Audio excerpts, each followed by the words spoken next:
Welcome to the news hour on Metro TV. My name is Emmanuel Oladipo. First, listen to the following headlines. Major opposition party PDP begins revision of manifesto ahead 2023 elections. Lagos State government warns against imminent second wave of coronavirus. Ethiopia government issues warrant of arrest on 76 officers over treason. Now the news in details. The People's Democratic Party, PDP, which was the major contender in the 2019 general elections against ruling All Progressive Congress, APC, has commenced the process of reviewing its manifesto in order to align with Nigerians' current socio-political realities. This decision was taken at the party's National Caucus meeting, which ended in the early hours of Thursday, November 19, 2020, according to a member of the party who spoke to newsmen on condition of anonymity because he was not authorized to speak on the development. Quote, "We received briefings from the Governor Bala Mohammed-led committee set up to review the 2019 general elections, the state of our party, and also discussed a wide range of issues of national importance. The Bala Mohammed committee is yet to conclude its assignment, but substantial progress has been made," unquote. When asked if the defection of the Ebonyi State Governor, Dave Umahi, was discussed at the meeting, the undisclosed source said, quote, "We were briefed by the National Working Committee on efforts made to persuade him to remain. We also agreed that as part of our agenda to reposition the party, we've been reviewing our manifesto for it to align with current realities in the socio-political sphere. It will form part of the agenda of our National Executive Committee holding in a few hours from now," unquote. It should be recalled that the recent nationwide EndSARS protests brought a number of issues that will shape the political race for the 2023 general elections to fore, few of which are devolution of power, regional governance, state police, constitution amendment, and reduction of cost of governance, eventually pitching the young Nigerians against career politicians. Addressing reporters just after the caucus meeting, National Chairman of the PDP, Uche Secondus, hinted, quote, "We discussed issues affecting our party and our country," unquote. Also, the governor of Taraba State, Darius Ishaku, noted that, quote, "The PDP remains the only party which is nationalistic. We are repositioning ourselves to become stronger," unquote. Those in attendance of the caucus meeting, which aired at the Akwa Ibom Governor's Lodge, Asokoro, include Governors Udom Emmanuel Akwa Ibom, Bala Mohammed Bauchi, Darius Ishaku Taraba, former Senate President David Mark and Bukola Saraki, Chairman of the PDP's Board of Trustees, Senator Walid Jibrin, and a former PDP National Chairman, Bello Alero, among others.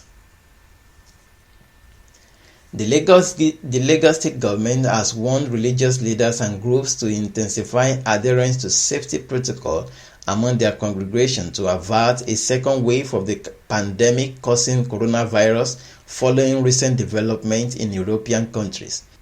This came at the time the state government is appealing to residents to shun violence and tolerate one another to enjoy peaceful coexistence after the EndSARS protests that rocked the state turned violent.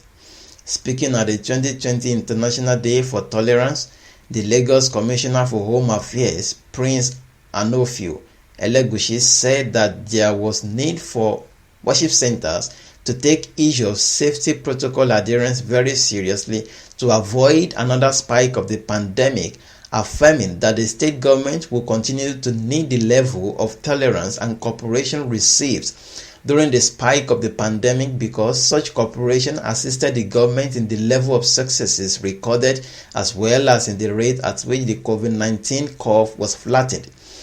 According to Elegushi, quote, "At this juncture, let me reiterate and admonish our beloved people not to relent supporting and understanding the efforts of the Lagos State government. We should not let down our guards as the battle against this dreaded virus is yet to be over. All guidelines and safety protocols of mitigating against the COVID-19 should still be stringently adhered to. We are all aware that some countries, such as the United States of America, the United Kingdom, and France, among others, are currently experiencing the second wave of the virus. We cannot afford to allow this to happen. I beseech us to continue to use our face masks, wash our hands frequently, and maintain social distance in public places, while also using alcohol-based hand sanitizers from time to time to combat infection or transmission. I believe together we shall overcome the scourge, unquote. Meanwhile, Nigerians, particularly residents in Lagos State, are not taking the warning of second wave of COVID-19 from government seriously, citing the different political rallies and governorship elections conducted so far in the country, despite the ravaging virus. The citizens are claiming that government want to use the warning to scare them from staging a second wave of the EndSARS protest across the state of the Federation. An international crisis may be brewing in Ethiopia as the country's government issued arrest warrants on 76 army officers who are accused of link to the Tigray People's Liberation Front, TPLF, a party whose loyal forces are fighting the government in the restive Tigray region.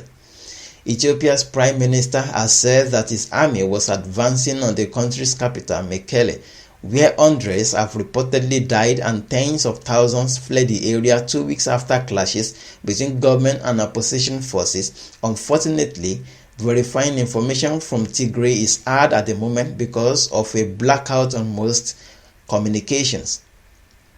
The ongoing conflict is reported to be rooted in long-standing tension between powerful regional party, the TPLF, and Ethiopia's central government. Be informed that tension escalated between the two groups when Prime Minister Abiy Ahmed postponed a national election because of coronavirus in June this year. Thus, the TPLF sees the central government as illegitimate, arguing the Prime Minister no longer has a mandate to lead the country. The government also accused TPLF of attacking a military base to steal weapons, an accusation which TPLF has denied. In response, Abiy ordered a military offensive, accusing the TPLF of treason. Meanwhile, on Wednesday, November 18, 2020, Federal Police announced the arrest warrant on 76 army officers, some of whom are reportedly retired, accusing them of conspiring with the TPLF, thereby committing treason. While speaking to the BBC, Belen Seyum, spokeswoman to the Prime Minister Abiy Ahmed, denied report that Tigrayans elsewhere in the country were being arrested on the basis of their ethnicity, but she admitted that many had been detained for membership of what she called criminal networks. The news of the arrest came after government forces seized the towns of Shire and Axum after a 3-day deadline given by Prime Minister Abiy to Tigray's forces to surrender expired on Tuesday, November 17, 2020. Meanwhile, TPLF leader Debretsion Gebre Michael, who was born in Shire, confirmed to a local TV station that his soldiers had lost control of the towns in the south and west of Tigray. However, he called their victory temporary and vowed to defeat Mr. Abiy's forces. Corroborating the development, Sudan has said that some 36,000 people have fled over the border from Tigray amidst the ongoing struggles of which the UN has warned that a full-scale humanitarian crisis is looming. Jens Leak, spokesman of the UN Office for the Coordination of Humanitarian Affairs, OCHA, in a statement has said, quote, "There may be massive displacement inside Tigray, and that is of course a concern, and we try to prepare the best way possible," unquote. The UN fears that numbers of people fleeing Ethiopia may be just a fraction of those forced from their homes by the fighting, but for the moment, aid agencies have no access to the Tigray region. In a related development, regional powers Kenya and Uganda have called for negotiations between the warring sides in Ethiopia to find a peaceful resolution to the conflict. However, the Ethiopian government has ruled out talks with the TPLF. The Tigray, which is now a battleground in Ethiopia, was said to have housed the kingdom of Aksum, which was described as one of the greatest civilizations of the ancient world and was once the most powerful state between the Roman and Persian empires. Moreover, most people in Tigray are Ethiopian Orthodox Christians, with the region's Christian roots dating back as far as 1,600 years. Alright, here is to end the news on Metro TV. Thank you for watching, and do join us for another episode. But until then, please stay out of trouble as you enjoy life with your family and friends. Bye.